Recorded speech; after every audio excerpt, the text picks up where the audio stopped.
you kill the yeast, fermentation stops, and the sugar that's in there stays in there. God. How y'all feeling about both of the wines that you say? Man, So- I love everything about Pur Noire. Yeah, I'm a Pur Noire fan. all of the So I'm gonna be honest. So all of the I like teams. this vibe.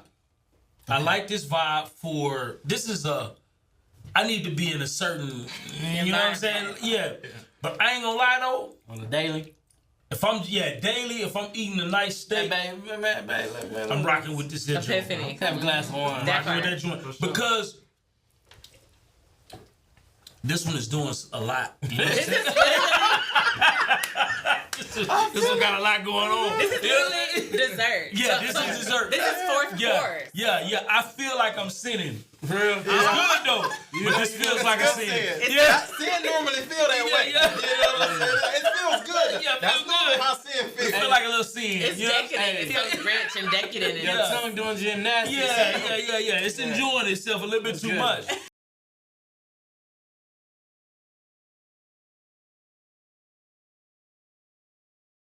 Welcome to another edition of the No Stingy Energy Podcast, where we talk wealth, health, relationships, and just pretty much everything centered around the life of an entrepreneur. And today we have a special guest in the building. You know what I mean? And listen, my name is Byron. Real estate investor out of Houston, Texas, primarily focused on the wholesale space, do a little bit of creative finance, fix and flip, new construction, new to the build to rent space. Still excited about it. And today I got my co-host with me, man. What's going on, Brian? What's going on, man? Well, guys, I was gonna have to introduce myself. Yeah, you got to do it. So Brian Rick Boo, real estate investor out here in Houston, Texas, focusing on creative finance, is basically buying real estate without having to use bank credentials, bank financing. But yeah, we're here on the NSC set, and I'm excited. We got a special one for y'all. Yes, indeed.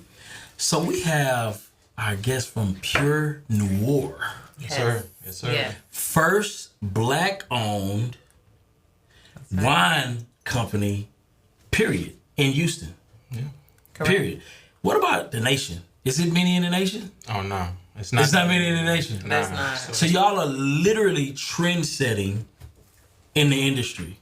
Yep. That's correct. Yeah, I mean, that's part of what got us into it. Like, you know, back then when we were looking around for black-owned wine brands. Yeah. Black-owned To support. wineries. And To we're like, support. So it started from support. Yes. Exactly. So we were looking, and then we kind of started doing the research, and it's like less than 1% of all. So it's all these, thousands, hundreds of thousands of labels. Tons. It's just tons, Yeah. And so you're looking, and it's just like, it's almost not. It was almost non-existent, even less back then than it is now. It's been kind of like, with this, great awakening of black people, Yeah. as far as the push for entrepreneurship and stuff like Wow. that. It's become more of them. But back then, especially, Yes. we was looking like, ew. And as it stands, less than 1% of global producers of wine are African American. Wow. So give us a quick introduction to who you guys are, what you represent. This is going to be an interesting conversation. I'll let you introduce yourself first. All right, well, Kenneth Stevens, CEO, co-owner of Pur Noire Urban Wineries. I'm also a lawyer, so I do construction litigation. I run Stevens, Reed & Armstrong, the managing partner of a law firm. So I got 2 full-time jobs. Running 2 businesses full-time. Keeps me busy. But yeah, excited to be here with my partner and co-owner in pretty much everything in life and love and business. So All of the things. All things. You know what I mean? Yes. So yeah. And my name is Carissa Stevens, co-founder, owner of Pur Noire Urban Wineries. I'm also a certified sommelier, and Pur Noire is our baby. And it's built on love and really stemmed out of passion. We both have enjoyed wine, but as we traveled throughout our marriage, we really developed our palates. And it wasn't until we tasted more wine and started really developing more of our palates that we developed a deeper appreciation for wine. Gotcha. And we took a trip to Italy in 2016, and that's when we really fell in love with wine. But I'm hands-on every day with Pur Noire, and it's my baby. This is so dope. This is so dope. So, wine. What made you say, out of all businesses, that's the lane that you want to go into? That's a great question. So I'll take that one. So as for wine, we are from professional backgrounds. He mentioned he's an attorney. My background is actually in corporate tax. So before, wow, exactly, complete opposite. Yeah. I'm like, wait a minute. We got turn up side, and then we got because you need both, right? Life is all about balance. Yeah, absolutely. So I was working for a Fortune 100 global energy firm at the time that we took that very inspirational trip to Italy. And I was working on proving myself, trying to climb the corporate ladder. He was building his practice from the ground up. Wow. And, when we discovered that less than 1% of all global producers are African American, that felt like a call to action. In Italy, we discovered that wine is so much more than a drink in a glass. It is art, it is history, it is culture. Yeah. It's a universal language. Absolutely. And when we got back home to the States, again, we looked to our right and to our left. We did not find a single African American owned wine label in 2016 in Houston. That's interesting. And so actually, we didn't immediately come home and say let's make wine. After about 2 years after Italy, we were just continuing to taste, continuing to learn. Wow. We geeked out completely on wine. It was our hobby, and then it turned into our passion, and that's when I personally, as a wife, desired a business with my husband that we could both build from the ground up, because up until that point he had his projects that I would support. I had my projects that he would support. I was also transitioning from corporate America into entrepreneurship, doing different marketing and independent consulting type of jobs. So how did you find the time for these side endeavors and things like that while working in corporate? And a mom. Yeah, like how's that possible? Well, we have a 4-year-old now, but at the time, my job had structure. It did provide me structure, and I'm so driven by my passions. That's my personality, and so I'm not gonna lie to you, I was losing a little bit of sleep, but I would come home from my 9 to 5. Sometimes it would be past 5. And if you know anything about the tax accounting world, quarter close and late nights. And Houston traffic. Exactly, and the commute. But I would come home and I would literally be writing code and building out websites. And I was going to bed after you at that time. I was up super late. That was 2016, 2017. I was just trying to intentionally carve out time for my passions. And then eventually I realized, I don't really have time to go to this job anymore. That was literally my revelation. And I was getting a lot of really great opportunities, and I really wanted to explore and lean into my skill set and trust myself as an entrepreneur. And I really couldn't do that working full time. It became harder and harder to try to juggle both. So my question because for a lot of the viewers, I didn't have time to go to that job anymore. And most people's question is like, well, I can't not go to this job because I got to take care of this and that. Yeah. Like, that's a big one. So that juggle of I don't have time for this versus I need this. Like, how did it work out? How did it work out for you?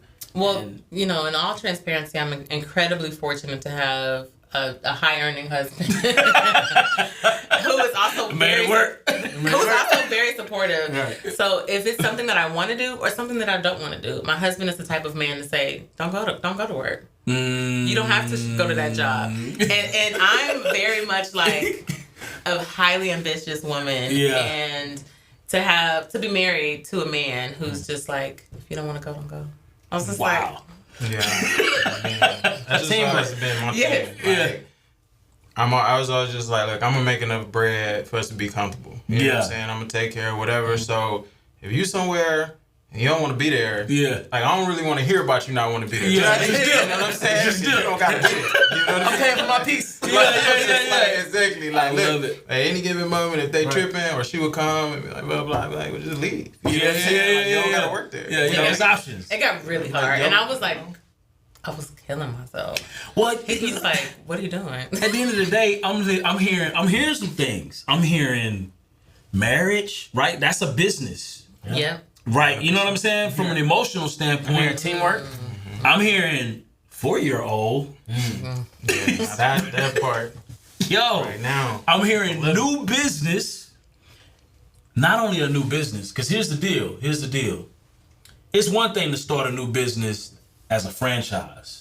Everything bow Talk tie. about it. You understand what I'm saying? SOPs. You go to a couple trainings. You got all kind of mentors. You gotta Everything. follow the script. That's it. Talk Follow about script. it. Y'all started Pur Noire. Uncharted. Yeah, it's completely. Where is there another Pur Noire? It's not. You know, just being honest. So, I mean, out the mud. yeah. Yes, So completely. there's other. I mean, the urban winery concept isn't like, you know, brand new or Okay. anything like that. They exist, right? But there's just not really been one that kind of has our culture, right? And is catering to like really, you know, you of course you cater to all people. Yeah. You want all customer bases, but you know, a big part of what motivated us is, you know, we go to tasting rooms, we go to Napa, we go to all these different places, and to be completely, you know, transparent and candid, you walk in and you don't really feel like that's for you. You feel like Gotcha. you feel like you're Feel like more you entrenched vision. in their culture. Why Right? not? Why do Just you think because a lot of it. Well, I don't know why. You know why it's set up that way. Why nobody's done it. Right. You know, but I know that the reason I felt that way is just because it didn't feel like it was done with me in mind. You know, with my culture in mind. And maybe it wasn't, and maybe it wasn't intentional. Maybe it's just a measure of like, hey, this is what's around us. This is what our culture is, and so this is what we do. And don't get me wrong, most of these taste rooms are beautiful. Yeah. They're Yeah. nice, Right. and you know, some of them the wine is really really good. But you in there, and the ambiance, the music, the decor, the interaction, everything feels like you are a stranger stepping into somebody else's world. But when you come to Pur Noire, the thing that every person of color that comes into Pur Noire has said is, man, I done been to other tasting rooms. This feels like it was done for me, with me in mind. You know, it at least had me considered. Everything from the music, from the ambience, from the culture, from the way that we've even made the wines, right? We've made the wines to be approachable. We have some wines that are, you know, those high 90 point made for people that drink wine all the time. Gold 90 medal, point. gold Yeah. medal, double gold medal. What's 90 point? Yeah, so there's a point system, you know, I mean, you could give it some, you know, I guess some credibility, but at the end of the day, it's just a way that consumers can define, or it can be defined for consumers, whether this wine is a good wine or not. Got But you. if a wine doesn't have any points, it doesn't mean that it's a bad wine. It's just that maybe they didn't submit it for rating or something like that, right? But when you see a wine that's ranked, you know, in the 90s, that generally means that wine has been, you know, vetted by some different critics, and it's a good wine. And so, and good wine is always subjective, right? But And y'all are producing that quality of wine. We're the producers. exactly, we produce wines that, you know, we'll put up against really anybody's, and feel like, you know, And have put them up against it. And if you take it, and this is no BS, if you take it and you strip them labels off, Yeah. and you like, hey, blind, you put me blind, you put me blind. I don't care. Against some folks that's been, you know, doing it for years. You put us against it blind, them critics come back and be like, hey, that's the one. And it be us. I wanted to circle back when we talk about we being the producers of the wine. We do have a ton of spaces, of course, where we could step in. It feels like it's for us and we're drinking wine. Yeah. But a lot of people on the outside looking in, we appear almost to be a wine bar. We are not a wine bar. Gotcha. We are the producers of the wine. Every single bottle that you see in our venue, we have produced it. We have literally hand-picked, cherry-picked our vineyard partners. We have been hands-on with harvest, So with the blending. from the dirt. So Yes. So for the audience, wine bar versus we produce it. Break it down. Okay, so a wine bar, I'm in retail sales, right? I am buying wine and I'm selling wine. Gotcha. As a winery, we are the producers. We are deciding the varietals. We are deciding where the grapes are grown, where they're coming from. We even decide the farming practices of the grapes. We decide the winemaking practices. We determine what goes into the production of our wine. And we're very serious about the quality of our wine.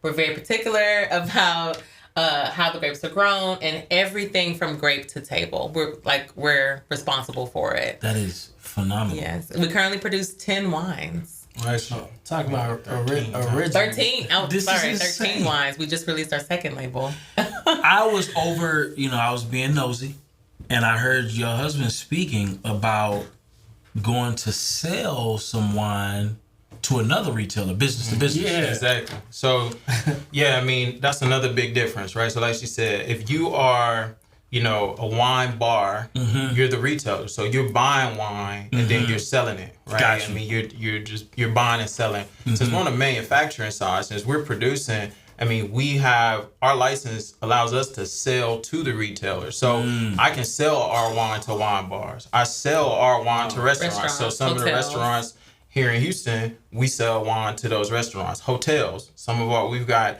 large corporate hotel partners. The Hyatt Regency, is one of our big hotel partners, carries Pur Noire wines and Shula's Steakhouse, as well as our new Arion label in their lobby bar and in some of their other places. So they're kind of one of our higher volume corporate clients. So, having the production side of things allows us to, go B2B. Right. So you just gotta close them. Yeah, that's it. And that's that's what I mean. That's what he so said. for us, exactly. So our business is interesting. On the one hand, you have the DTC side, which Pur Noire is very much a DTC, direct to consumer brand, Gotcha. right? And that's intentional. This isn't a people ask us all the time. Exclusivity. Why do you want? Are y'all gonna be in stores? When are y'all gonna get this in stores? And that's kind of like the prize. Like everybody thinks, if you make it to HEB, you've arrived. Right. That's not our plan. That's not our never plan. been That's what not our we wanted to do. strategy. So when earlier, you were talking a little bit about kind of like the blueprint to follow and this and that. The blueprint is, you make a wine, you market it as much, you let people taste it, you land it in, some big box store, and then you just push it, right? Yeah. Right. And so when we were looking at it, we looked at it like, hey, there's a different way to do this, right? There's a different way to do this, and we don't want to, produce a wine and then sell it on pennies to the dollar Literally. for a middleman, which is a distributor, and then have that distributor mark it up again and then sell it to the store, and Gotcha. then we Too many are middlemen. exactly Yeah. right. So I looked at it like some other industries where I'm like, I could cut all of this out, and I could just if they selling it for 50. Why I can't sell it for 50 directly to the consumer? Absolutely. Right? And also, not just being able to sell it directly to our consumers.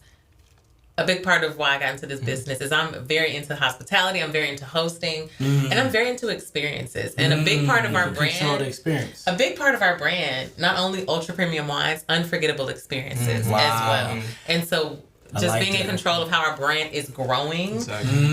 Having a direct beeline to our customers, whether that's if they're coming into our tasting room or they've joined our mailing list, we know who's drinking our wine. And building a community. So like a big thing for us is community, right? We creating a space, a wine space, right? For people to come in and just commune with one another, right? And so we're building a wine club. The wine club is a big deal, and so the tasting room's been open since 2021.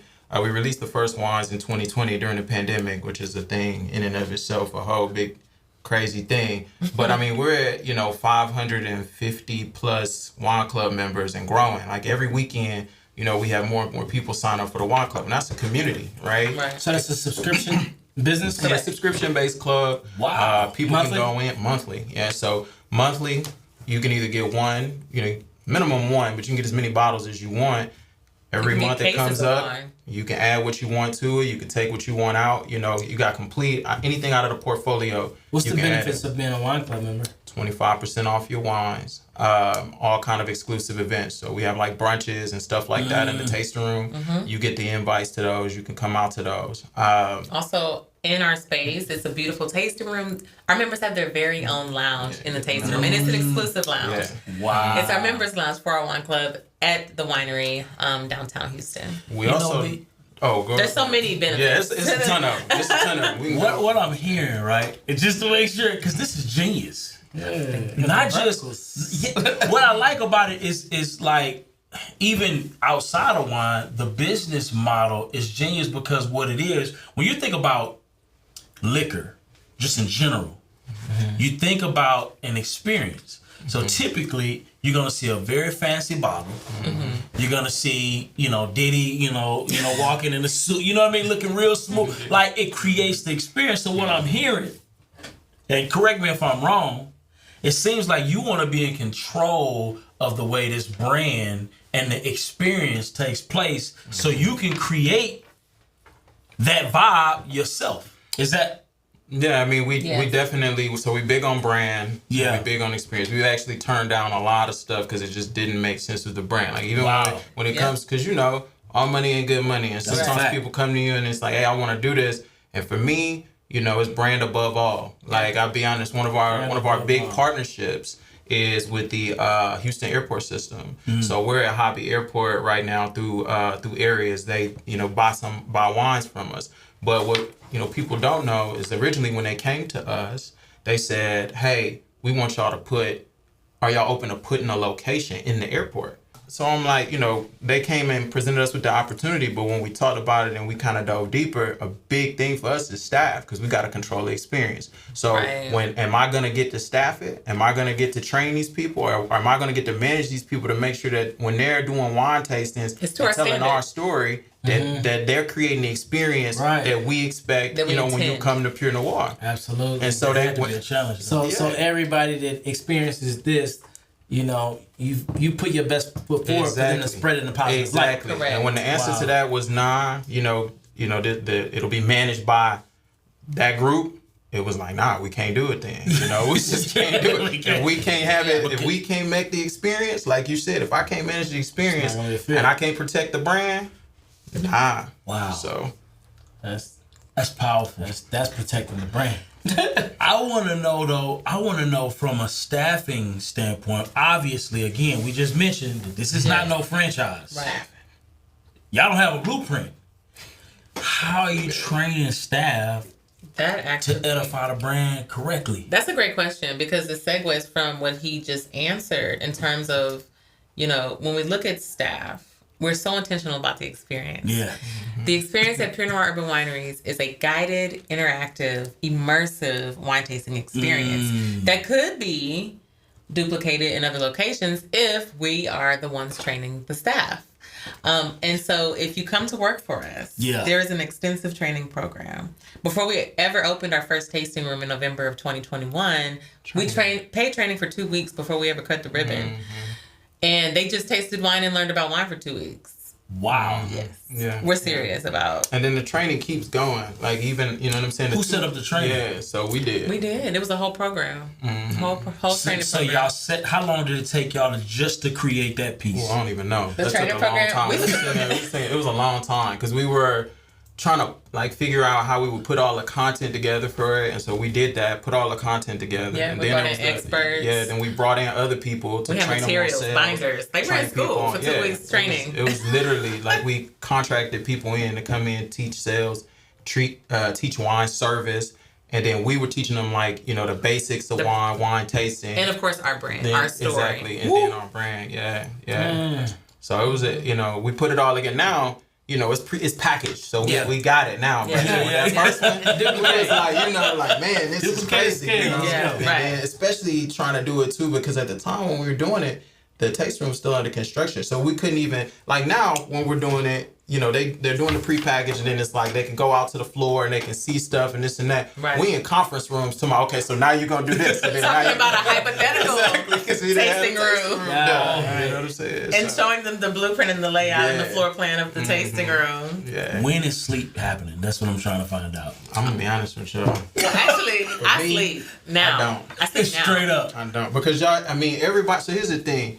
A lot of people don't even realize that I practice law full time still. You know what I'm saying? So everybody, even some folks that I grew up with back home, they'll see me post a 6-figure verdict that I just get, and they'll be like, "Wait, you still doing that?" Because there's so much attention on this, and so during the day, I'm still managing a law firm. You know, we got like 16, 17 employees that I'm, you know, directly responsible Just for at the firm. you know, just at the firm. But then there's the wine side of things. And so I get like, I'm hands-on with this brand constantly as well, right? He's more behind the But scenes. it's I'm all more behind the scenes. Yeah. I'm like all behind the scenes. Constantly on the phone with California, flying back and forth, the whole nine. That's now during the daytime though, generally from about 9 to about 4, you know, I try to knock out a lot of firm work. And stuff comes in sometimes on the wine side I gotta, you know, take care of or whatever the case may be. But I'm constantly in communication with her. I'm constantly in communication with my GM, my wholesale folks. And so that's at about 4. But then once I leave the office at 4, I just start my second full-time job, right? And so then it's all Pur Noire, all up until, you know, the wee hours, late at night, 12, 1 in the morning, you know. Which it could be worse. But I'm the type of wife, we get done when it needs to get done. Yeah. It'll always be there. But to rest and reset, we've gotten so much better about that self-care and being intentional. So Okay. I will literally close his computer. Yeah, I will literally sometimes say, she forces it. I will literally say, come to bed right now. Yeah.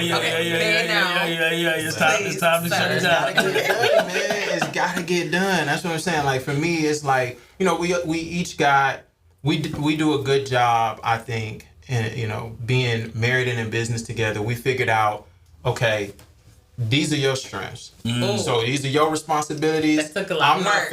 I'm not finna Yeah. That took a lot of work. do your thing, right? But these are my responsibilities. And I don't expect you to do, you know, manage or do anything with my responsibilities and clear. vice versa. This is my role. So let's talk about that. You know? What are Carissa's strengths? What is she really good at? Just like, you know, it's best if you Do that. versus you. And what it's kind of like, hey, So- look. Yeah, I mean, I tell everybody, man, Carissa is marketing and sales. That girl can sell water to a well. She can sell smoke to a chimney. Like, it don't matter what it is. I mean, it don't matter what it is. She can sell it, right? Yeah. 'Cause that's just, you know, her strength, her personality. She's very creative. Just, you know, beautiful visuals, the whole nine. So, you know, marketing is one thing, because marketing is a skill set, right? She can put together content, she can, you know, market, she come up with different things, the whole nine. But the sales piece, she's really good at marketing. Don't get me wrong. Very good at content creation. But sales is, I think anybody would agree, sales is very, very challenging. Yeah. Right? Sales is very challenging.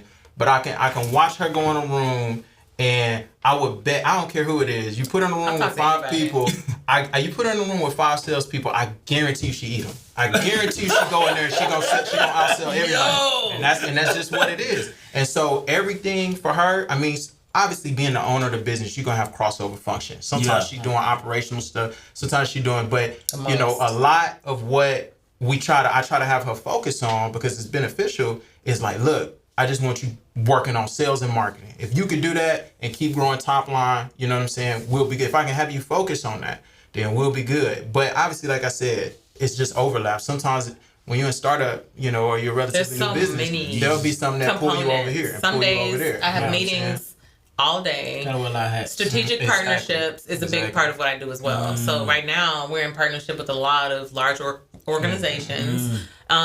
Neighboring the theater district in downtown Houston well positions us.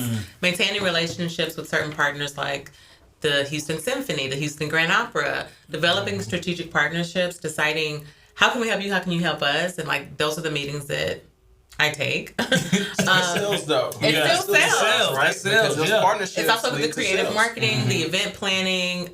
Planning and execution is also a lot of what I do. But I appreciate the compliment.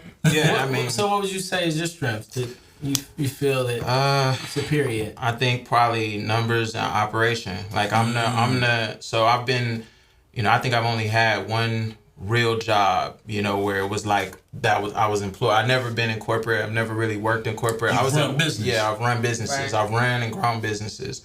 And so, you know, I have that background and that experience. So I'm looking at the bottom line. I'm looking at, you know, the production side. I'm looking at efficiency, and then, you know, managing people, which I think is an underrated skill set. Oh my God. You know, a lot of people, Yeah. you know, they run from it.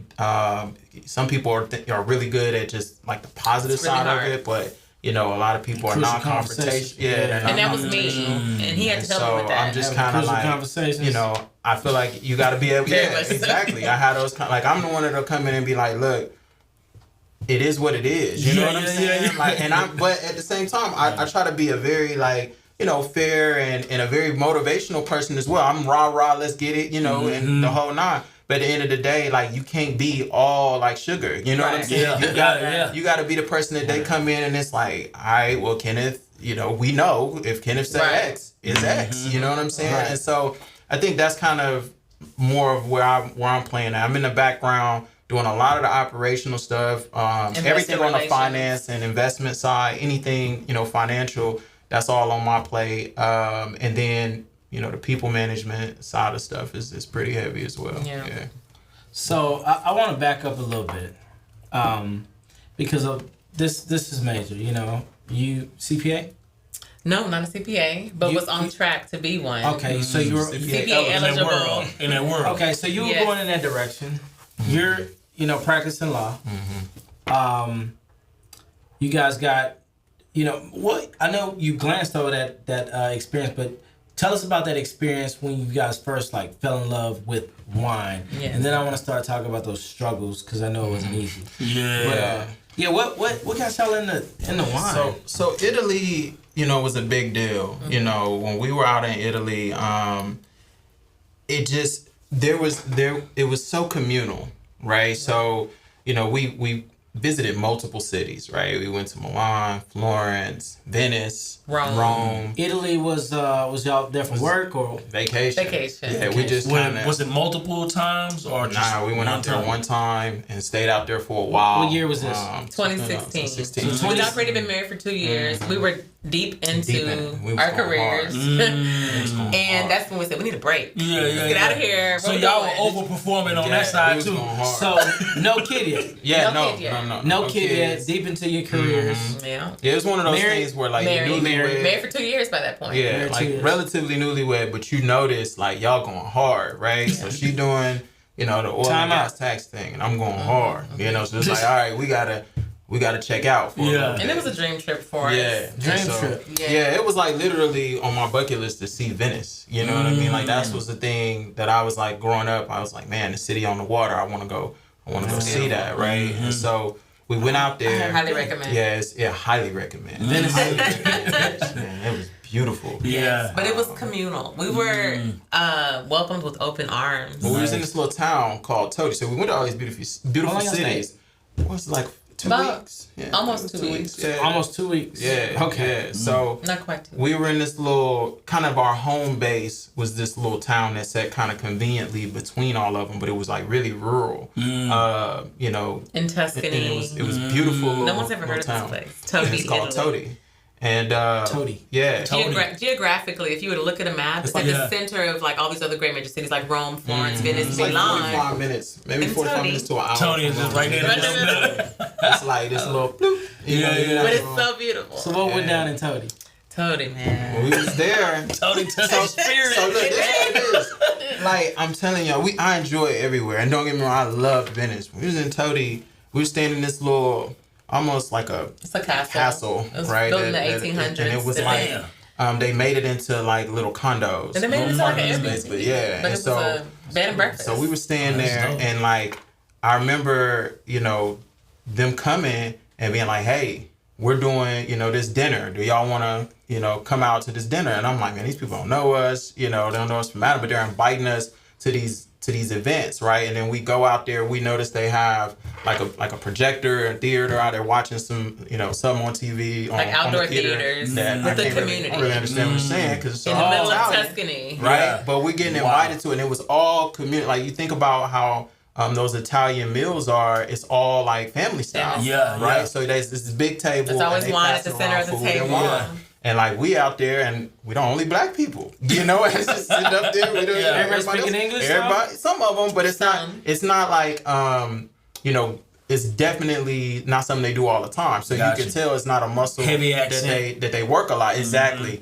But you know the way that they just kind of welcomed us in, and you know bringing out all this wine and pouring it for us and letting us just breaking bread with us. Yeah. I remember turning to Carissa and being like, hey, "This is really really dope." And if somebody did this back home, I think it would be really dope. Like I think it would do very well. We were tasting beautiful wine. So you think in business? What aspect? But we also love the experience. I didn't put two and two together right at that time. Gotcha. Like I just was it like, was later, much later. Well, yeah. I mean, at the end of the day, the reality of our situation, we both we met through a business management internship. So we're entrepreneurs. Got you. So our business wills are management out the gate. Wait. You know what I'm saying? So when I saw it, immediately in my mind, I'm like, oh man, if somebody did this would be really dope. But I ain't really, Right. I wasn't thinking that actually. I was enjoying the experience. I was very present in every moment, and I really fell in love with wine in Italy. I wasn't thinking I want to do this. I wasn't thinking. I don't think my thoughts went beyond just like this would be really dope if somebody did this. This is cool. We're enjoying ourselves. This would be really dope. I don't. At the time, I wasn't thinking I can do this as a business because I didn't know anything about the wine business. It wasn't even a far stretch of our imagination that we could enter into that industry. But I just know like the way. What was the next aha? So the next aha, we return home. We're just excited about wine. We start picking up bottles here and there, developing our palates, understanding what we liked and why. So what's developing a palate? Like break this, give me some palate. Well, we have wine here if you want to get into it. We definitely do. We definitely Perfect time. Yeah, perfect time to bust open a palate and learn a palate. My palate been waiting. So developing your palate is about tasting wines outside of your comfort zone.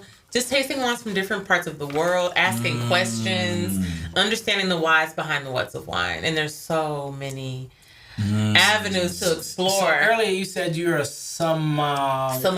Sommelier. Yes. What is that? What is that? Well, so broad strokes, a somm for short is an individual who has the ability to curate wine lists, the ability to curate wine experiences. Oftentimes you find a sommelier working at a restaurant. But I am also a certified sommelier, and I've studied through what's called the Wine and Spirits Education Trust, DubSet for short. So I am DubSet certified, level 2. That doesn't sound like something anybody can do. No, it's actually fun. Before you taste, so we're going to talk about the 5 S's of wine tasting. Okay. But yes, so I'm WSET certified, but I'm also a sommelier. And yeah, one of the things that I love is the wine education because, with all things, the more you know, and especially with things like wine and consumables, the more you know, the more you can appreciate. And there's so much depth into the world of wine. And so a big part of what we do at Pur Noire is the education. Like we break it down. We give you the whys behind the whats. You don't have to feel intimidated at any point because it is an experience that even if you are completely novice, you've never been to a wine tasting, you don't know the first thing about wine, you just know white and red and rosé. Walk away feeling like you walk away having learned something, and that's empowering. And I love the ability to empower other people and to like really break it down and educate, because that's another reason why we're here is for the culture. Oftentimes, people of color, we don't have the exposure, we don't have those wine experiences, and so that is a big driving factor and motivator behind Pur Noire is to be that safe space. And so when we're tasting wine, a simple way to remember is the fundamentals of wine tasting, which we refer to as the 5 S's of wine tasting. The 5 S's. And like our experience in Italy, it's meant to slow us down. It's meant to engage all 5 senses, right? So 5 S's, 5 senses. We start with what we see. Okay. So when we hold our wine by the stem, and there's a reason why stemware was invented. So I implore you, every time you're holding a wine glass, please hold it by the stem. Okay. Why do we do that? So that if we held it like this or like this, the natural body heat that we put out will actually warm up the wine in the glass. Oftentimes, wine is served at a very specific service temperature, and we want to keep it at that service temperature as long as possible.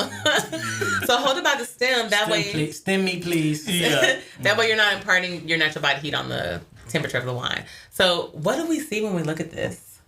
Can y'all get a load of this? Well, we see that it's a very deep, rich color. That's an indicator. We kind of get an idea of what we can expect. This is Pur Epiphany, and I have to talk about this wine.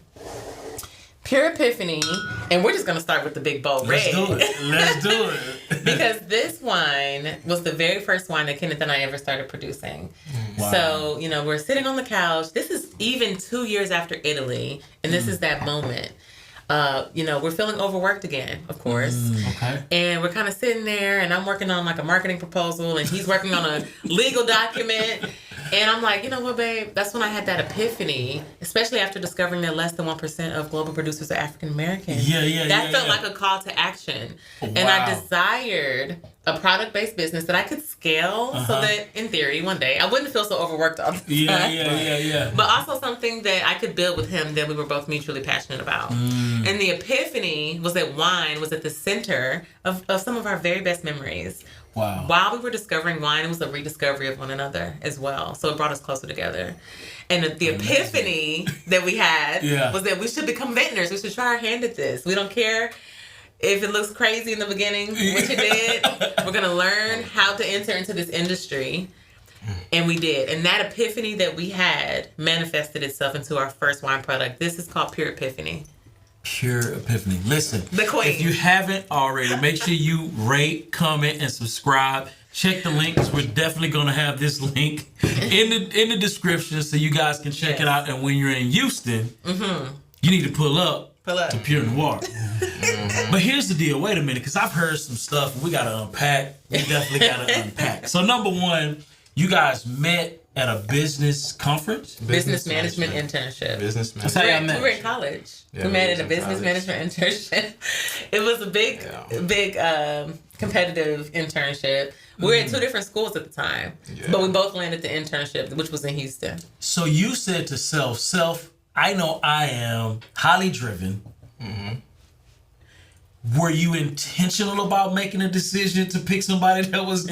Nah, that wasn't it at all. So like I said earlier, man, for me, I've always felt like I'm gonna be super ambitious and I'm gonna, make enough money that whoever, I wind up marrying is gonna be taken care of. So Gotcha. money and how ambitious they were and everything was never a thing, right?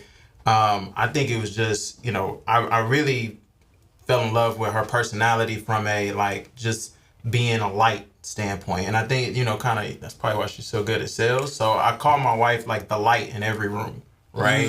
She's the light in every room because her personality. What does the light mean to you? It's just her spirit is just always very vibrant. You know what I'm saying? Like me, I'm a people person when I need to be. Gotcha. Right? You know what I'm saying? I'm not a super, I'm a chill, I'm kind of, but her, if she goes into a room, most of the people in that room, unless something wrong with them, are gonna like her. You know what I'm saying? Gotcha. That's just her. If I go in a room, a lot of people might not like me, and I'm fine with that.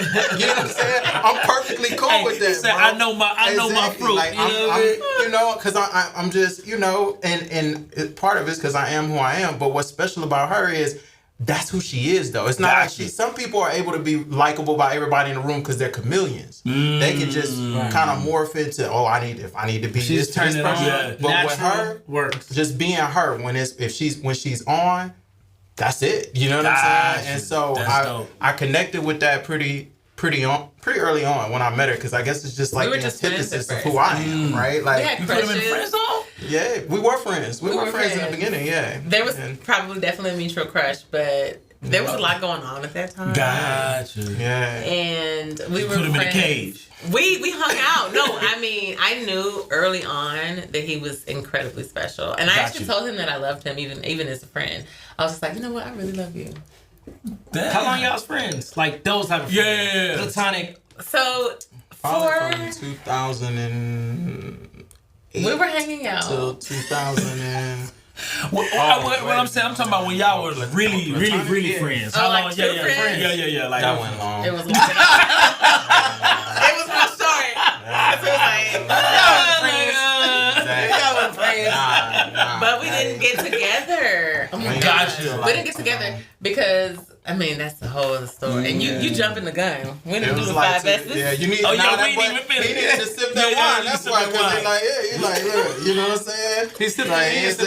We didn't talk for 2 years. Yeah, we ain't talk for a while. Because do you want to tell that part? I don't care. I'll tell that part. Yeah. So we knew we liked each other, and he was ready to kind of take things to the next step. Okay. There's a lot going on. I don't think I was a senior. I was getting ready to graduate. I was getting ready to go to law school. And so, I was Also preparing for graduation. Had a lot going on with the family. I was the director of my dance ensemble, and he was at a different school, and to me it felt like long distance. I don't know, I was like immature. Yeah, no, that's fair. It just felt long distance, and so when I told him, I was like, hey, let's just wait and see what happens after we graduate. I'll be back in the city, blah blah blah. He didn't really care for that, so he basically cut me off. So because this is what happened. So I'm going to go to law school, right? And I'm looking at it like this, like I started seriously thinking about, okay, I'm about to be really busy in law school. And then once I come out of law school, like it's going to be a lot of people that's trying to rock with me just because I'm a lawyer and I'm probably making good money. So for me,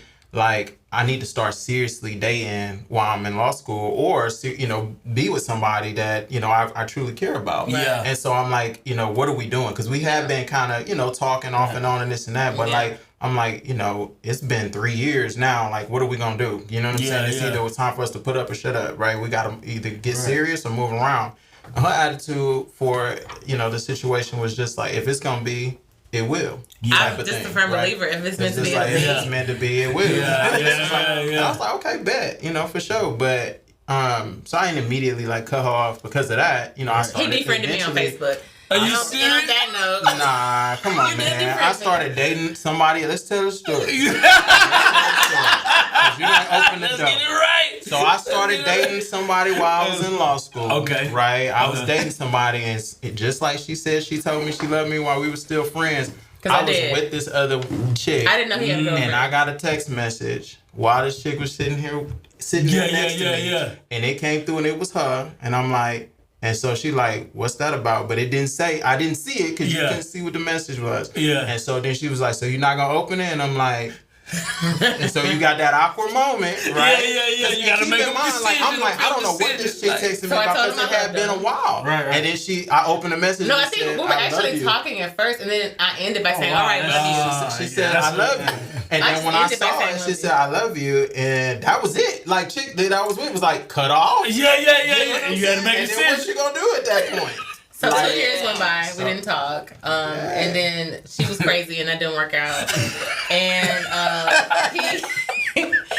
he, long story short, going back to the internship, all those years ago, we were on a field trip to a place called Waxahachie, Texas, which is where the distribution center. Y'all in these little towns. Yeah, these little towns, man. And they stick. Like, those are the towns most people would just forget. Right. Great things happen.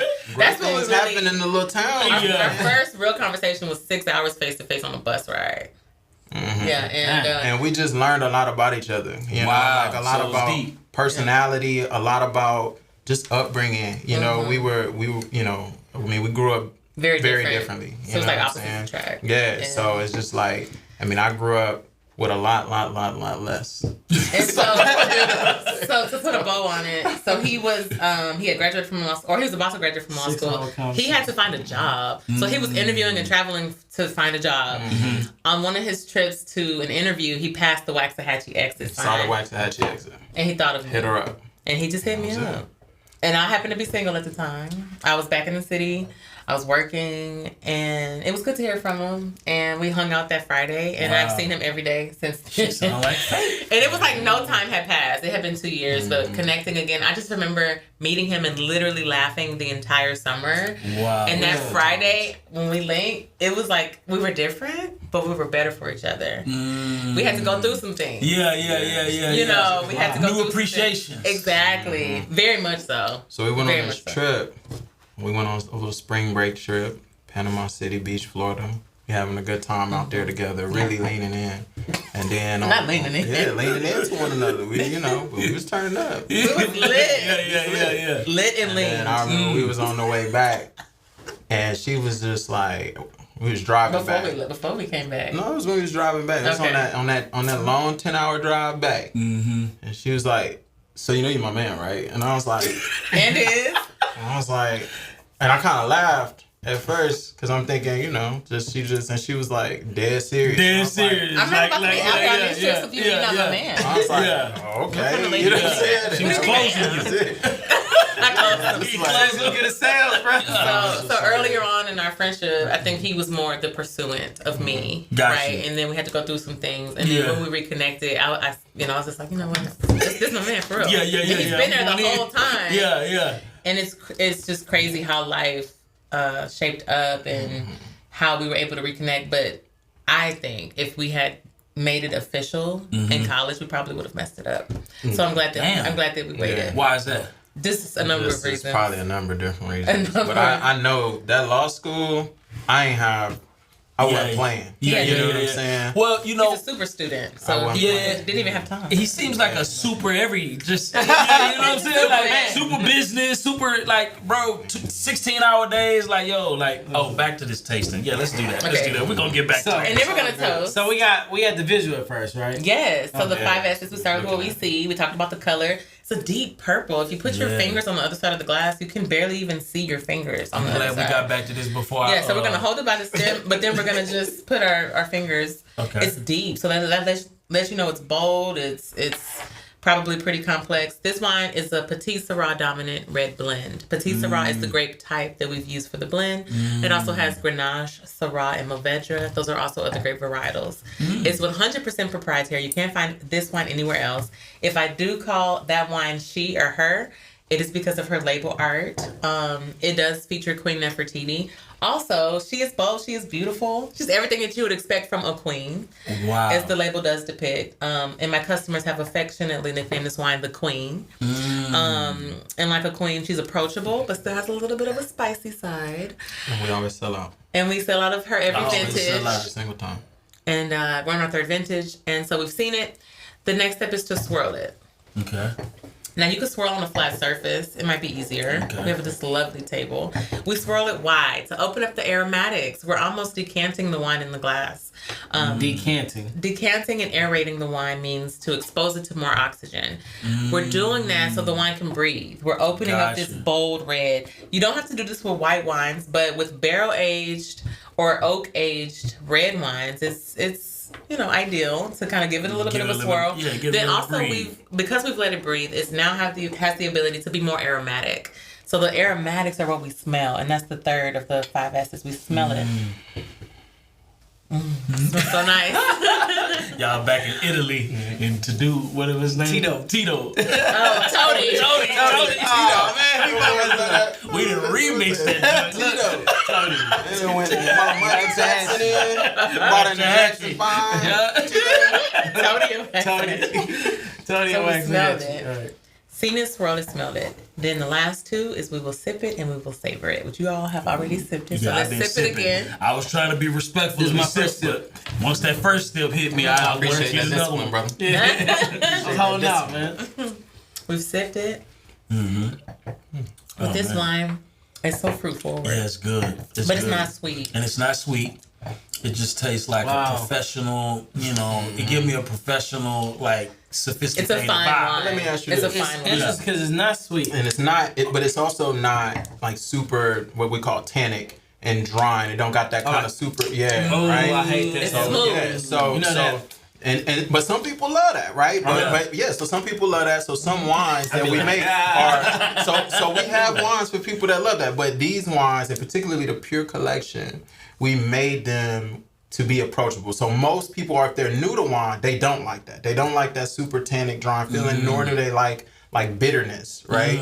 So when we made these wines, everything from the grape varieties we selected to the regions that we selected to the amount of time they spend in oak, to the type of oak used, all of those things, to even the grapes that we used to blend it in, all impacted. Oak matters. The oak wood. matters. The oak matters. You got French oak, you got American oak, you got Hungarian how oak. does this You work? can age wine in a number of things. You can age wine in Steel, concrete. In premium winemaking, Plastic. you'll likely Good see idea. wood How do or they barrel. clean it? Keep it. So, so the cooper is the one that's responsible for like producing the barrel. Okay. Otherwise known as a cooperage, is the place where you actually source your barrels. Okay. They put these staves together, what's called wood staves, and they produce this barrel, and then they're using fire and steel to bend it into shape. And then once you get the barrel, a winemaker can elect to age a wine in a barrel, in different types of barrels. Different types of woods produce different types of tastes Wow. that impact the wine. And how long you age the barrel determine how intense those flavors and aromas from the barrel are on the wine. Also, you can age wine in a barrel that's been in use for several vintages, but as the barrel ages, it actually produces less intense oak flavors. It becomes more of a neutral barrel. And there's a time and a place for all of this. You To just be clean honest. it with. I mean, it's a pressure wash. And so you guys are involved in all of these. Yeah, so we can determine if we want the wine aged in French oak or if we Yep. want to age in American oak. We can determine, when we go to blending, what do we want to blend it with? I mean, we can make a number of different determinations as we're developing the wine. Oh, So yeah. And so I'm looking at the design aesthetic. You guys picked a lot of Egyptian art. Right. What is that about? So these are 3 out of the 10 wines that we currently produce. Okay. But these 3 are really special. And the reason why they're here together today, these 3 are the Pur collection. The Pur collection, they're meant to be together as a set. It's the perfect trio. And when we first decided to become winemakers, we knew we wanted a beautiful, bold, red, proprietary red blend. But we also wanted a white wine and we wanted a rosé as well. So when we first launched, these are the first 3 wines that we ever started producing, otherwise known as the Pur collection. But we chose the art because we wanted artwork on our bottles that was rare and distinctive. When you go to wine shops, there's a ton of labels. Ideally, although we're a direct-to-consumer brand, if you were to see these bottles on shelves, they might draw your attention. They might ignite a certain curiosity. Yeah, and that's really intentional. Gotcha. And so also speaking to who we are as African-American vintners, ancient Egypt being an African country, but Egypt in general being the first modern civilization, there's documentation of winemaking in Egypt. But no matter if you are African-American or if you are any color under You're going to God's see that and be beautiful like, sun, what's that? you're going to see it. Yeah. And you're going to be drawn Wow. to it. Ancient Egypt, at some point, for every person of every color and creed, has a certain level of mystery and intrigue. Wow. And so we wanted the ancient Egyptian art to kind of reflect and kind of be unveiled. Like if you were to pick this bottle up out of curiosity, you want to turn it around, look at the back label, and look at that website and see who produced this thing. I do. Exactly. And that helped us out a lot when we first launched in 2020 because although, originally when we first started, our plan was always to be direct to consumer, the pandemic had something to say about that. We couldn't have wine tastings. We couldn't do events and stuff to let people try our wine. So when we first launched, we had this whole big event plan. We were going to have, this dinner and big celebration and all this and that, a big release event, whole soiree, sold all the tickets, live band, the whole 9. Pandemic hit, shut down literally a week before our event. So we had to cancel our event and pivot. Wow. We had to when refund 150 tickets. Yeah, and when we pivoted, it was like, okay, how are we going to move this wine? Well, we had to move it through B2B. And that was like something we had never even, really anticipated. So we The art of the immediately pivot. went from, we're going to sell this online. We're going to do tastings and pop-up events to, okay, let's get a list of B2B and then go and try to sell this wine B2B, moving it by the case. And we did that and we were able to sell out of all the wine. And the only reason we were able to do that is because I think in part because those labels grab people's attention. When it was on those shelves, we would have people go in and be like, oh, what's this? There's something new. And then they'd be interested in it. Because keep in mind, they never tasted it Who before. made the design? We did. We both did. We designed everything. Label. We designed every label. So what's been your biggest challenge when you guys said let's go for it? So I think the first initially it was capital. Getting the money to try and do it because this is not. I mean, to do this the way that we're doing it, it's not an inexpensive undertaking, right? I mean, It's very there's ways to get into the wine business where you're not really making the wine, and so it's a lot less expensive. But when you're trying to have more control, it's expensive, period. And so we bet big, and then capital was one. The other one I have to just say is staffing. People. Staffing is tough. Trying to build a core team of people. Because I think at any business, and especially like startups, right? Like that initial group, that little handful group of core people is just so critical because they can, they okay with wearing different hats. Yeah. They okay with kind of thugging it out with you, working. Yeah. You like okay with giving up some equity to them because you want them to be invested. Like it's tough to find those kind of real, like, you know, right hand folks. You have know, to believe in the vision. and that believe, that see what you're trying to do, that understand it, and are willing to, you know, invest in you, and just have like some you're grace. investing in them. Exactly. And have some grace. Exactly. With the growing pains. Yeah, exactly. We gonna mess up, man. Right. And so, you know, thankfully, you know, so we've been putting a pretty good team together. Our I team feel is confident. amazing now. I feel confident about it. And now. we're grateful for everybody that's ever worked for But our us. GM is really our, you know, Right she's hand. been our anchor. We have So a let's- right hand. Let's talk about that. And let's talk about the spot, because I can co-sign and say that my wife and I, we had a great experience when we went. We went on a couple of different occasions, and you know, the customer service was, you know, from when you first walk into the door. I mean, I wasn't able to take 3 steps without being greeted with you know, pleasant energy. So I could co-sign on that. Speak a little bit about the physical location, and all of that. You know, where you guys located. Yeah. You know, why y'all located? Yeah, And, great. you know, what can people expect? So, Downtown? Yeah, so we're downtown. Downtown, The where? heart of downtown Houston. Downtown Houston, Off of Milam and Rusk Street. Oh wow. Business district, central business district. Central Business District, neighboring the theater district, 1 block from Jones Hall, 2 blocks from City Hall. And, you know, as Kenneth mentioned, we were having these events, we were having these pop-ups as safely and securely as we could throughout the pandemic, because we needed people to taste this wine so they could buy this wine. Yeah. And what we found was, as we were having these events, people were really buying a lot of wine. They were connecting with our story. They were so excited to have these experiences. That is when we knew we really had to lean in. And experiences had always been a part of our initial vision. But we bet again, and we said, well, it's the pandemic and we hope it gets better. And we were having like these lull periods of the pandemic, and it would get better and then kind of bad again. And we said, you know what? All this being said, we still need our very own space so that we can create these unforgettable experiences around our beautiful wine product on a regular basis. And so when we made that decision, a little crazy of us, but we said, you know what, we're gonna open a tasting room. It was pretty obvious that whenever we would do a pop-up and people would taste the wine, we would see a bump in sales. And so me looking at the numbers, I'm like, we need to open a tasting room. And we never said let's pitch a tent downtown. We only wanted something. We just wanted it gotta a space. be a tasting room. We just wanted a tasting room. A nice space in a nice area. In a nice area. So we were looking at different spaces. His LB, his line brother, was actually helping us look at some commercial spaces. And then we saw a space in Meyerland that we were really close to closing on. But due to different things, we don't know if it was the pandemic or the fact that he didn't take us seriously because we're young and black. But just didn't get back to us. Yeah. I mean, he just wasn't. ghosted. I mean, we was like, we was hitting him up, you know, on a regular basis. ready to go. Maybe he had COVID. Sound real And he just didn't get at us, you know? And it was like, what's happening? And so then, you know, my LB hit me and said, hey, bro, I got a spot for you. I want you to check out. I want y'all to come look at it.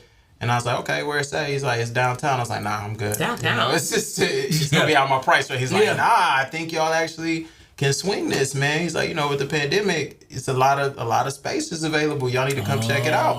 And so I was like, okay. But it had been vacant for a while, So though. we went down there, and we looked at it, and I was like, are you sure on this? Like the numbers and everything? He was like, yeah. And I was like, so, you know. Yeah, I mean, and so we became an urban winery when How we long made y'all the been decision.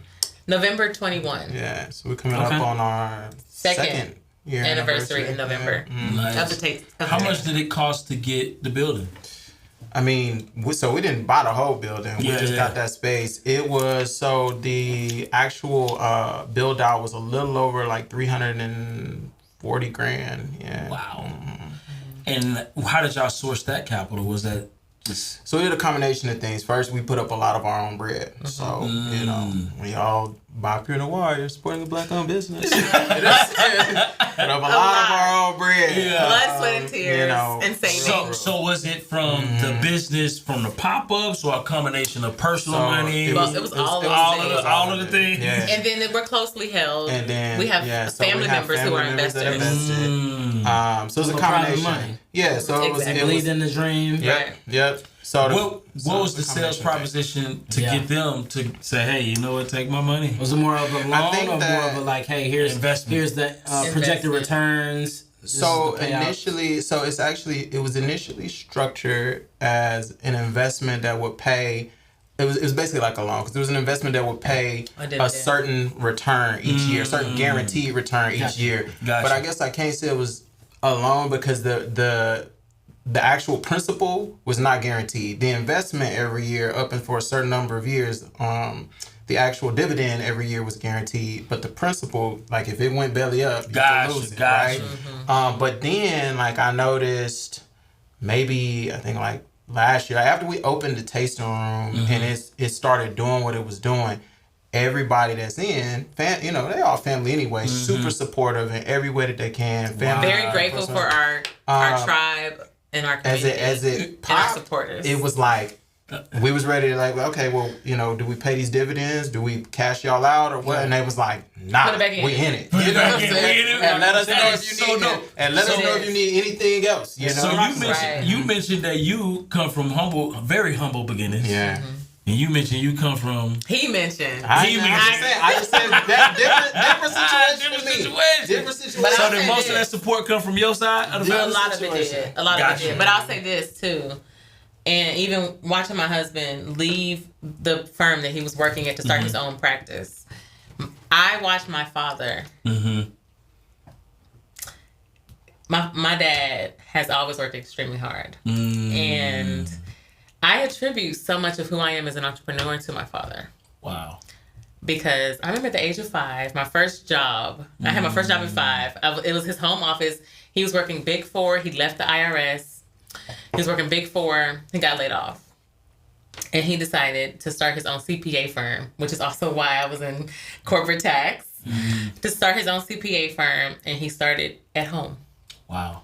And to this day, you'll see his billboards all around Houston. He started from nothing. He got it out the mud. And in my upbringing and the blessings and the experiences that my parents were able to afford me, they worked really hard for. So when it came my turn, because I want to get it on my own. Absolutely. And I want us to get it on our own. Absolutely. He's there to support. He's excited about the investment opportunity for Pur Noire. But when it came down to us seeding this thing and us really building this thing ourselves, that was something that we needed to do and I needed to do as an entrepreneur. And but I don't want to discount that, like, my pops, between him and just some of his like friend group, you know what I mean, people that pretty much Houston shoes a little, they put what they could together, you know what I'm saying, they to make it a collective significant amount of bread. And every dollar helps, right? Right. Absolutely. But I don't want at any time, for them to continue this conversation. Ain't too proud to beg. I'm just Yeah, I just so I definitely don't want to discredit what they were able to do.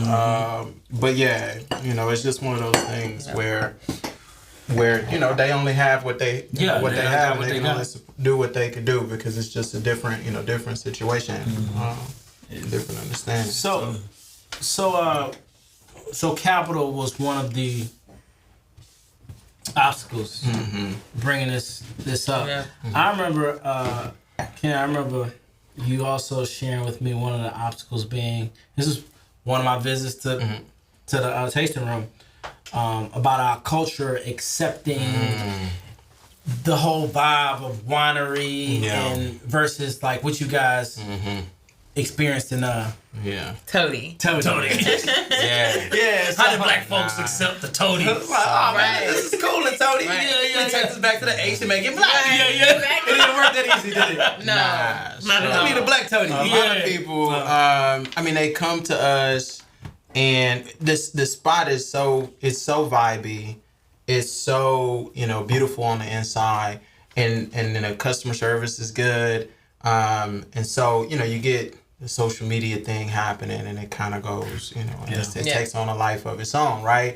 And so people come there. They want to like people come from Atlanta. People come from different places. People get on planes and they come. Don't pack a bag. Come to Pur Noire and leave. And they don't and go back home. But they don't know what they're getting. They don't know what they expect. Wow. So they come to us, and you know, it's like it's introducing them to it for the first time. And I think for a lot of people, you know, their expectation is something different. They think it's like a Houston like vibe dining scene or a Houston, you know, club scene or something like that. And it's like, no. Or a bar scene, you can come and sit for 3 hours and just get one glass of wine. So you gotta understand. Versus as a wine tasting experience. It's a very dedicated amount of time. We're on a schedule, you know what I'm saying? And what you gotta understand about tasting rooms is, I mean, they're not set up like wine bars for you just to kind of kick it and shoot and hang out. Like, it's literally a designated amount of time and experience, and then you make a decision. Are you going to join the club, or are you going to buy wine? And then that's kind of it. And you kind of move on, right? Tasting room. And that's and what it certainly is. come back when we have events and we do fun things. But I mean, when you like one of the perks, for example, our wine club is that's why we have a wine club lounge, is because over here it's a bunch of presentations of wine, right? And then and that's really it. If you're a wine club member, you can buy a glass and buy a bottle. For you 3 can hours. kick it. You can hang out. But have in this dinner room, actually. We have a food menu for exclusive for the club. So y'all don't sell to the open public? We don't sit. We do have food options, but in terms of like a full menu, we have charcuterie. We have charcuterie for the general public. The little meat and cheese board. Gotcha. But we don't have like actual food menu for like because it's not set up. So cool for you to sit. Because that's like back to what they said. A lot of people anticipate, it's another they want lamb chops. It's another Houston hot spot. So exactly, they said they want lamb chops. Chicken and waffles. Exactly. Hey, hookah. Why they want to sit? Y'all have a full kitchen in the hookah. Y'all have hookah. What we doing? I mean, the amount of people that hit us and be like, "Hey, so we can't just stay in our section if we after?" And it's like we don't have sections. You know what I'm saying? We don't have sections. It's a wine tasting. You come, you do your tasting. So it sounds like that was one of the biggest obstacles. The education. Educating them that this is different. It's completely different from this isn't a big wine market. Like, it's not like in California, you don't really have to explain to people what a tasting room is. Right. In Houston, because there wasn't a whole, like, this isn't a thing in the city, you have to explain to people and really, so we went through a whole thing, we talk about SOPs of like, okay, we need a drip campaign for each person that's booking a tasting or that's thinking about booking a tasting to set the expectation. So exactly. So it's like, okay, when you book, you get an email. This is what you can expect. Then it's closer. Then you get another one. This is what you can expect. And then you get a text message. And you're trying to set that expectation so that when they get in there, they won't be like, this is not right. Like, no, this is exactly what it's supposed to be. Exactly. But you get a lot of folks, you know, we get a lot of walk-ins. And so you walk in, you just heard about, you saw this, and then you walk in, and then that expectation is exactly. So that is one of the challenges. That is one of the challenges, man. But you know, it comes with the territory. Right. You know, when you're doing something pioneer, innovative, right? You're doing something that hasn't been done. So that just kind of comes with it, man. You gotta take the good with the bad, right? So what's next for you guys? Well, like what do you guys work? What's the milestone that you guys are set looking at? That's the next checkpoint. Wow. So there's a lot that we're doing. So I tell you, so the first thing is we just released Arion. So Arion Wines is like our B2B. So we going hard on that right now. 2 minutes real quick. Why did y'all go Arion instead of Pur Noire? Because it's gonna be less expensive. So Arion is Pur Noire. Actually, Arion is Noire spelled backwards. So it's literally on the front of the Arion label. It says Arion Wines, and it says from the Pur Noire portfolio.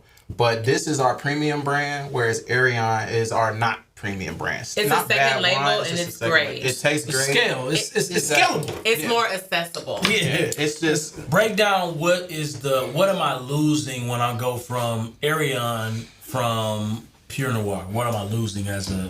You're not losing anything. In fact, it's all about your palate and what you're looking for. So there might be a time and a place where you need that pure epiphany because you have a date with your wife and this is the bottle that you want to impress her with and it's going to pair so perfectly with your steak dinner. I'm getting there's another bottle. I'm just letting you know. Steak sound good right now. Right. And there might be another time where dang, I'm headed home. I don't have enough time to order my wine, and I'm not going downtown. I'm going straight to the house after this meeting, and I just need to grab something to go to this barbecue cookout. And I want some rosé. I'm gonna swing by OST Liquor, Wine, and Spirits and pick up a bottle of rosé.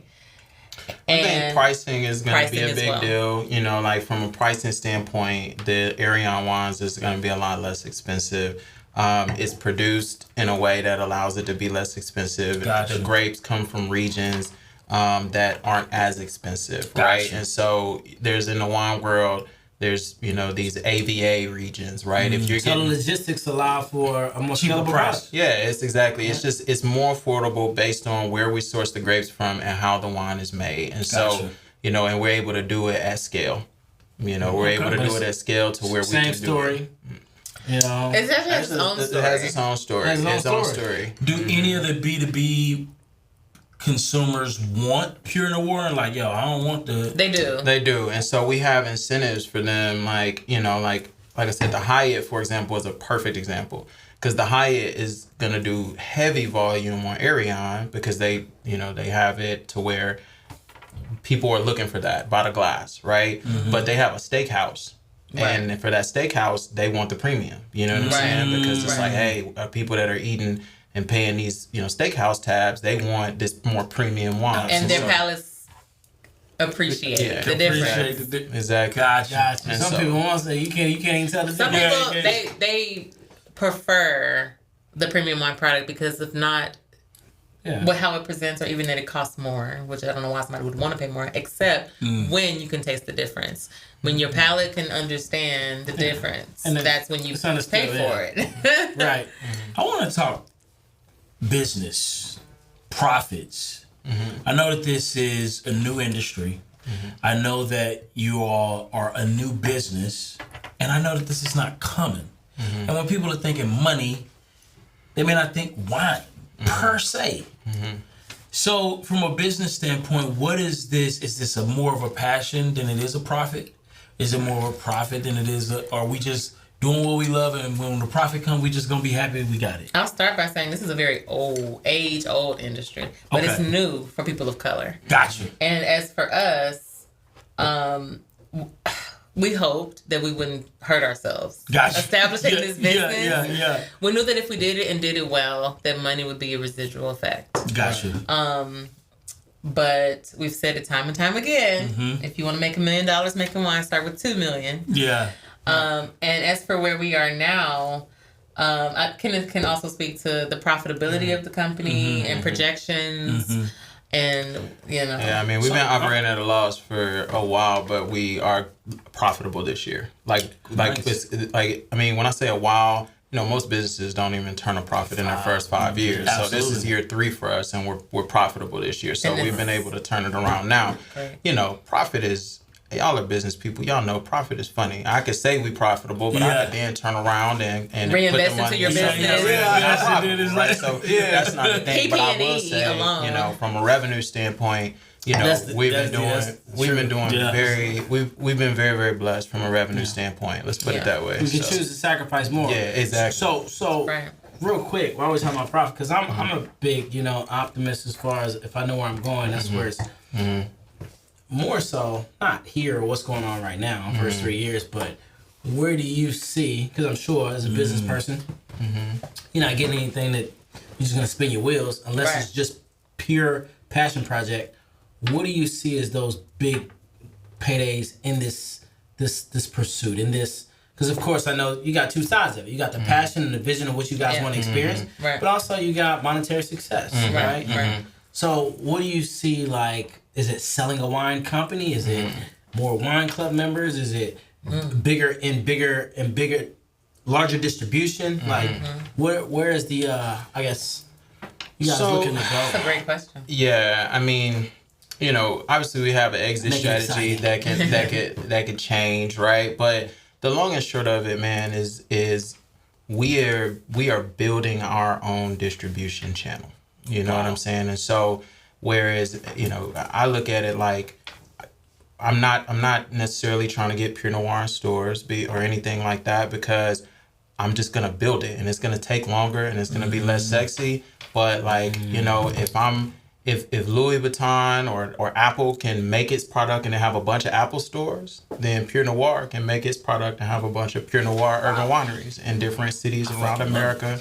And then when I read that way, just like with Apple, when you release a product, like when Apple released the iPhone, that shit sold. Because it's a bunch of people, and they don't need to try and get it in those store, whatever. They sell it at the Apple store if they wanted to, and it's gone. It's the same thing with Pur Noire. So we're Pur Noire Urban Wineries, plural. Which is plural. That was not unintentional. It's not Pur Noire Houston's Urban Wineries. Pur Noire Urban Wineries. Out the gate, we sat down and I said, look, strategically, we could be here, here, here, here, here, here. That's easy for distribution. So you building out basic control on the back end. Exactly. Yes, multiple tasting rooms in multiple major markets. Now, branding, marketing, right? So I'm thinking to myself, branding and marketing. What are you guys doing from that aspect to, I guess, position yourselves to be able to dominate in this? Yeah. For us, it's all about a lifestyle. Right? Like the Pur Noire lifestyle is a thing. Okay. And so when you decide to taste our wine, you appreciate what you're tasting and you understand that this is a luxury lifestyle brand. There's more. I think that for us, just like being really clear on our vision of this is a lifestyle brand has been beneficial in how we are growing and how people receive the value of our, or perceive the value of our product. We know the value of the product. We know the labor intensity that goes behind the production.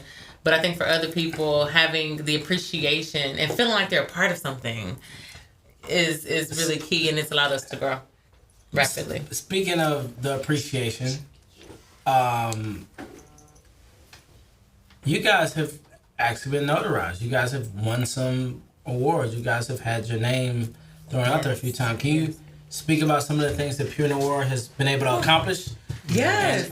Who you guys have encountered? Whose experience you guys won? Who even knows about you guys? So I just want to say, as far as like awards and stuff, we've definitely gotten those. But one thing that I think I have to put out there, because again, I think a lot of people think that it's just marketing or y'all just.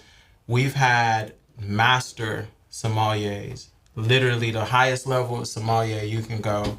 There's like 300 like in the there's world. Yeah, like if you ever seen Uncorked, what the guy. It's a good movie. Yeah, if you ever seen the movie Uncorked, what the brother was trying to become, that master sommelier. We've had master sommeliers try our wines and tell us, hey, y'all got something. This is good. This is good. Y'all are doing a great job with this. And so that to me speaks volumes, because it's not like, they have no reason to say that, right? It's not like it's nothing. Right. We're just sitting there drinking wine together. Just like this. It's just like this. And they taste it and they're like, Guy Stout. how much are y'all? Yeah, so in Houston, Guy Stout is a big deal. He's a master sommelier. He worked at, I think it was Republic. He was at R&DC, which is a big distributor for years. He handled all of their education and training for all of their sales reps. How many master sommeliers are there in? Very few. It's like 300. Right? Like a few hundred in the world. In the world or America? In the world. 300 in the world. Yeah, CMS. So it's a big deal. And these are like people that they've gone through level 1, 2, and 3. For lack of better term. They could cover these wines, right? You can put them in a room. They can smell, taste, look at these wines, and they can tell you what kind of grape it is, where the wine was produced, So you can where the grapes were grown, what year, where I cannot do. They can tell you. They can nail a wine. They can tell you exactly what bottle of wine it is just off of the glass, smelling it and tasting it. It's wild to watch it happen. If you ever get a chance to watch the movie, the documentary. And you'll see the movie Uncork was loosely based on a brother named D. Lynn Proctor, who's also a customer and loves our wine. He's a sommelier he's actually out of Dallas. He's from Dallas. He's a celebrity song. He lives in California. Have you ever seen the thing with Kevin Hart where he's having people come on his thing and taste wines? I forgot what it's called. No, it's but it's basically this show where he is kind of interviewing people, and Kevin Hart would have him on there introducing the wines. He's like his sommelier. He's also Jay-Z's song. He's a celebrity song. So he's that dude when it comes to being a sommelier. So and he's a fan. Yeah, he's a big fan of the wine. We were just with him in Napa Valley. We did the Blue Note Jazz Festival. Robert Glasper, Andra Day. Of course, some other wineries that we appreciate, but as well as Dylan Proctor. Yeah, he was there, kicked it with us, came up, made sure. So how do we get Pur Noire to the masses of not just Black America? All of everyone. We're Black owned, but we are for everyone. What does that look like? And are you guys even set up infrastructure wise for national? Yes, Arion is. So I can tell you, it's two things. One, we're based in Houston, but when it comes to DTC, I don't want people to mistake that for a lack of accessibility. We can ship to 44 states. So wherever you at, if you want to order, you can get online right now. Order it, we'll get it to you. We'll ship it directly to your door for free. We'll ship it right to your door, right? How long we waiting? We ain't waiting a long time. But with wine shipping, I will tell you, you gotta have somebody 21 and up to sign for it. So if you miss that, they gonna try to come back a few times. But eventually, if you keep missing them, they send it back to us, right? So, but we can ship it to you. And I mean, realistically, man, do we have adequate inventory? Yes. If I were to get 100,000 orders tomorrow, though, like that's not realistic, right? Gotcha. I'm pragmatic. I'm a business person. I'm not just sitting on a bunch of inventory because that's cost, crazy. right? Absolutely. That's warehouse cost. That's everything. I'm burning through and moving inventory, so I'm operating where I'm projecting based off of last year and then based on where I think we're going. And wine is not something like a glass or a widget where I can just produce it. The grapes, I gotta decide. Okay. We're going to take X amount of tons of grapes. Yeah. And it's got to go in and be fermented. Yeah. And it's got to be aged. The wine got to be aged. And then it's made in a bottle. These dates. Yeah. Once this is sold out, it no longer exists. Wow. That's it. This is a vintage. And so we're on our third vintage of Pure Epiphany. This bottle. Oh, so the other ones are basically in barrels and getting ready. Exactly. So y'all got some new stuff already cooking. So we're about to go blend in October. It's October now, on the 20th. Be in California, blending the newest vintage of Pure Epiphany. And then, a couple weeks after the blend, it'll go into bottle. Yeah. And then the 2021s will be released. And so, but that's it. Like, we had to decide on that way back when, trying to project. So these are long decisions. Exactly. So, and once it's gone, it's gone. You can't, it's just like, so you, yeah. And certain vintages are they're all incredibly special. But just for example, we released in 2020 our 2018. That was our very first vintage of Pure Epiphany that we released. It was a 2018 vintage. And if anyone has a bottle of that 2018 Pure Epiphany right now, it's worth a lot of money because it's a very rare bottle. And we don't got them all. And it doesn't exist anywhere else except maybe like somebody's personal cellar. What would somebody purchase these for? If I wanted to go get me a Pur Noire right now, what I'm looking at? It's $125, I think, for the set. For the entire set, you can bundle and save. Okay. And you save a little bit there. So $125 for these three? For all three. Mm-hmm. Yeah. So we got, the wines range on average for Pur Noire between $35 to $64.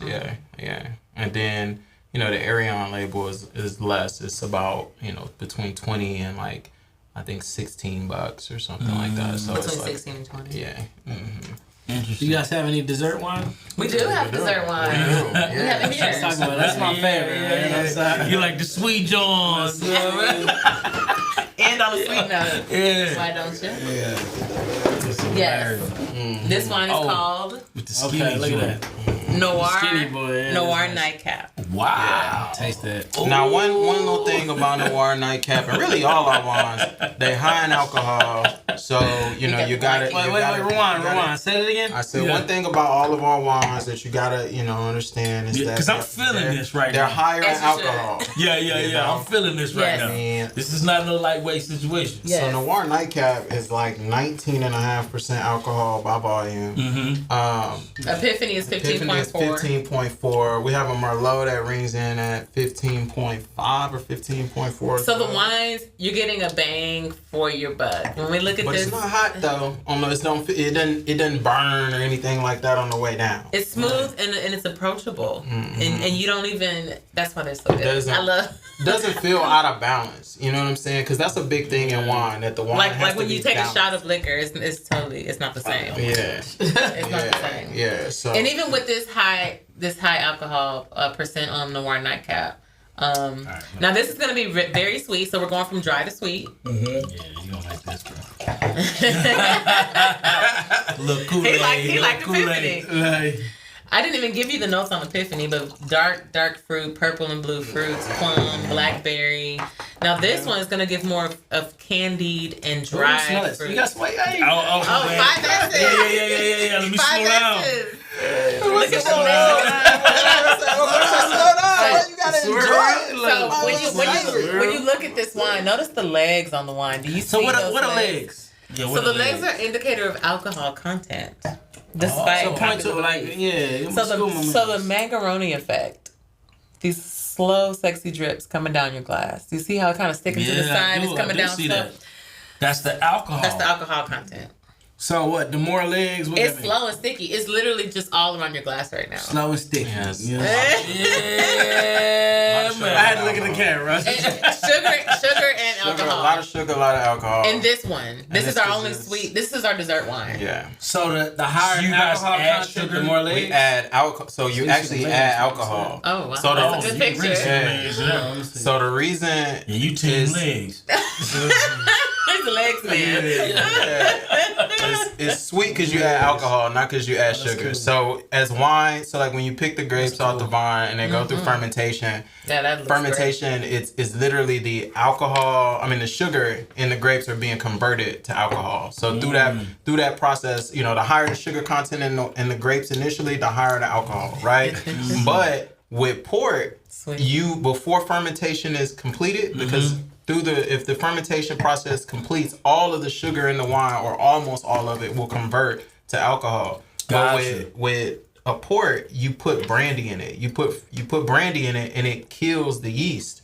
And so when you kill the yeast, fermentation stops and the sugar that's in there stays in there. Gotcha. How y'all feeling about both of the wines that you tasted? Man, So- I love everything about Pur Noire. Yeah, I'm a Pur Noire fan. all of the So I'm gonna be honest. So I like this vibe.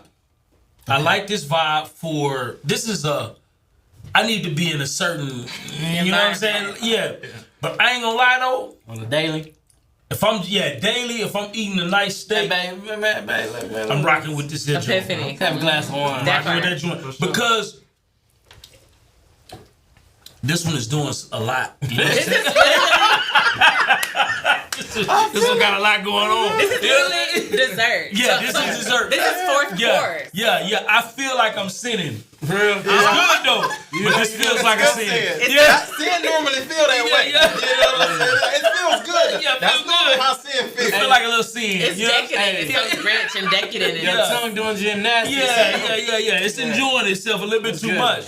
Yeah. I like it. I don't know how often you drink wine. Do you drink wine pretty often? I'm not a heavy Yeah, we drink gonna have to wine, put but I do You gonna have to drink. get all of it. Yeah. So, that's what I'm saying, though. What you just said right now, that's a big part of, like, why we got into this. Because people that don't drink wine that often, like, we love that this wine, like, this ain't kiddie wine. Like, this is this is a premium bottle of wine. Yeah, I'm drunk. And people drink it, and they like, It'll get you there. hey, I actually can drink. People that don't drink wine, it's like, oh, nah, wine is normally nasty, blah, blah, blah. And then they, they do the tasting and they get to this and they be like, wait a minute. Yeah, what's yeah, that? yeah, And yeah, then you yeah. be like, yeah, we got you. Yeah. Trying to tell you. Exactly. That's a beautiful thing. That's I'm a trying to say. Play. We didn't come for play. Sure You know? That's an accomplishment when we can see people's palates open up. Something that they thought they would not like. They're like, oh my gosh, I do like bold red. Yeah. I do like drier wines. I do, For the record, I'm getting me the set. Yeah, I'm doing the set. Because let me tell you, we ain't cracked this open. Oh, But this man. right here, this rosé is dangerous. It's dangerous. It's let me tell you something about These, this first of rosé, all, man. all three of these All wines of sell them are out. good. Yeah. Every vintage. But this rosé right here, Me and wifey gonna have to get one. man, that I rosé. gotta take one to the wife. Cause my wife, she loves. Oh, it's three. We got 7. Yeah, She loves wine. My wife loves wine No, more 3 than of I 9 do. actually. But I like what y'all got going on. Listen, if you haven't Our already, 10-year anniversary Yes. is on the 12th. make sure you rate, comment, and subscribe Congratulations, now. man. That's you might just have And make sure you also check out the description because we're gonna have Pur Noire in the description for y'all to check it out. And we're going to promote y'all on Clubhouse because I think this is super dope. Appreciate it, man. Because we got to go get some B2B sales. We got to go get some B2B sales. Yeah. Y'all can leave this bottle with me, though. See, I already see he loading up on that seat right now. He loving that seat. That's y'all. Well, might as well. I appreciate it. I don't think much in here, but you know. That's a little refill, you know. Yeah, we're gonna definitely. So, what you want to tell the viewers where to find y'all? Yeah. So where can they find Pur Noire? Yes. Can we give them the address? Yeah, Absolutely. Come pull up. We are a public establishment. Now, I will tell you, if you're going to pull up on a Friday or Saturday, it'd be kind of packed. So go online and make the reservation. Because the reservations be necessary. Can you explain that? Because that's very different. Yeah. But I like it and I appreciate it and I love it. Yeah. So Pur Noire is not just, let me just jump out and pull up. Yeah. So explain how your process works. Well, we do allow walk-ins. We do accept walk-ins based on our availability. Based on availability. We do have peak hours, peak times of our business. Friday evenings, we do live music every single Friday. It's called Notes of Noir. What kind of music? It's a live band. It's a 5-member band and a live vocalist. Man, hey, look, dude was playing June 27 on the saxophone. I'm talking about what kind of music. It's our music. Okay. All right, you're trying to get better understanding. So you got two different vibes. vibes. June 27th on the saxophone. Hey, I'm just saying, the vibe be different, man. So, that's all that being said, that is an experience that we do ask that you RSVP. RSVP is required for that. Saturday, we tend to be pretty booked. It just be packed. Generally. Reservations are strongly encouraged because we want you to come in and your experience of being received and you're immediately greeted. We like to know who's coming and when, and we also like to make sure that our seats are appropriately allocated for guests who have reserved that experience. Got you. That is why reservations are strongly encouraged. We do have a booking site. You can book your tasting on our website, www.purnoirewines.com. And we're on literally all platforms. Yes, love it. Please at Pur Noire and make a reservation. Now Tuesday through Thursday, you probably got more flexibility. If it's a Tuesday when you could just, if you in the area, right? Weekdays pull up. No reservation needed. Now we do have people that book it for private events and stuff on Tuesdays through Thursdays. So let's talk about private events. Yeah. What are private events? We do offer private events. And we love to host private events, actually, especially weekdays. What are people typically doing on these private events? So if you were hosting an anniversary party, or if you were celebrating accolade, or if you were celebrating, real quick. right? We got you. It's your anniversary. You and 30 of your closest family and friends. Y'all want to celebrate grown and sexy. We get to eat too. Y'all get to eat. Yeah, we bring just not no lamb chops. chops. Whole thing. Well, I mean, if you want lamb chops, you can bring in the caterer. Book the space. When you book the space, it's your space. It's like an event space. We are the staff. We can provide all of the wines that we produce for your event. And if you want us to give guided tastings for your guests, so I literally can get chicken and waffles. If you want chicken, if it's a private event, you can bring in your food. Let me find out.